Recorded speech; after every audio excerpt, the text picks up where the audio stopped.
Un autre des besoins qui est exprimé par rapport aux monnaies complémentaires, c'est qu'elle permettrait de faire que la monnaie circule beaucoup plus et que donc il y aurait moins d'épargne.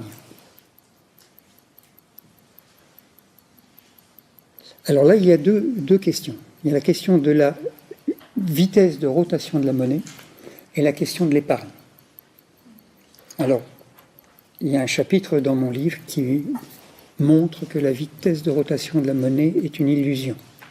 C'est une théorie qui a été créée par les économistes, mais moi je n'ai jamais vu que la monnaie circulait plus ou moins rapidement. Ce que j'ai vu, c'est des achats qui se font plus ou moins rapidement. Ce sont les marchandises qui circulent. C'est pas la monnaie qui circule.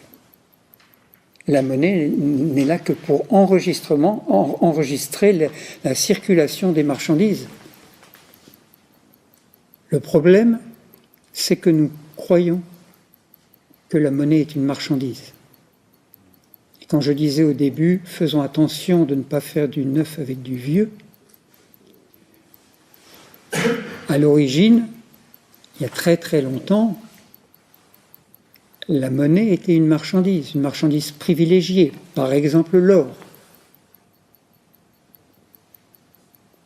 Et le problème est justement que nous n'avons pas su nous détacher de cette vision de la monnaie marchandise et qu'il y a des moments très précis au cours du XXe siècle où on n'a pas su faire ce saut, notamment en 1944, lors de ce que l'on appelle les accords de Bretton Woods, où on a réorganisé le système monétaire international et où on a arrimé le dollar à l'or et toutes les autres monnaies par rapport au dollar.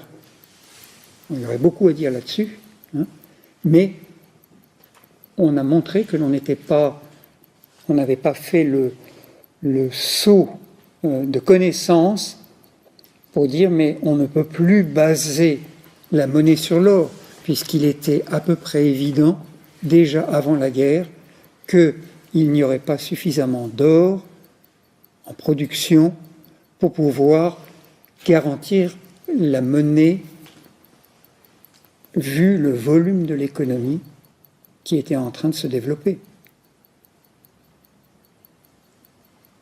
Donc, l'étalon or était une pure illusion. Et on a continué de garder cela jusqu'à ce que finalement la réalité finit toujours par se montrer.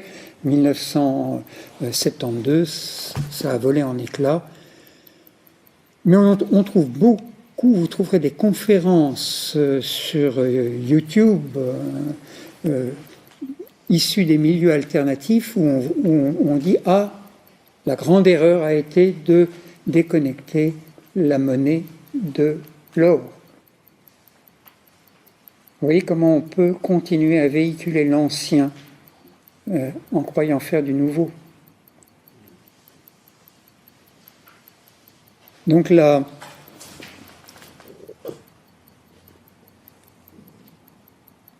question de l'épargne vient du fait que nous avons l'impression que la monnaie est une chose, alors que la monnaie devrait seulement servir à comptabiliser les échanges de marchandises.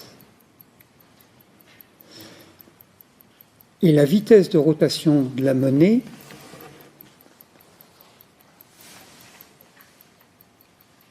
qui est en fait une vitesse de rotation des marchandises, elle vient aussi du fait que nous avons éventuellement besoin d'épargner parce que nous avons peur de ce qui va arriver. Première possibilité. Ou deuxième possibilité, j'épargne parce que je veux pouvoir acheter dans quelque temps, donc j'économise, et pouvoir acheter quelque chose qui coûte plus que ce que je gagne dans le mois.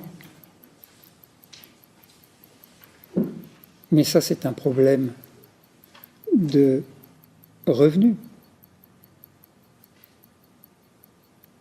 Si j'ai peur de ce qui va venir et que j'épargne en prévision des coups durs, ça veut dire que l'organisation des revenus n'est pas faite de telle façon que j'ai ce qui est nécessaire au moment où j'en ai besoin. Donc c'est cette question-là qu'il faudrait aborder. Je ne dis pas qu'elle est simple, hein, mais la vraie question, elle est là. C'est celle-là qu'il faut aborder. Ce n'est pas de dire nous avons besoin de l'épargne. Si je savais qu'à tout moment je pourrais avoir ce dont j'ai besoin, je n'aurais pas besoin d'épargner.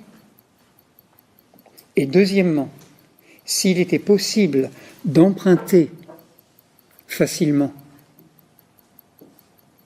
je n'aurais pas besoin d'épargner pour pouvoir acheter quelque chose dans quelque temps. Et ceci nous amène à la deuxième circulation monétaire, la monnaie de prêt.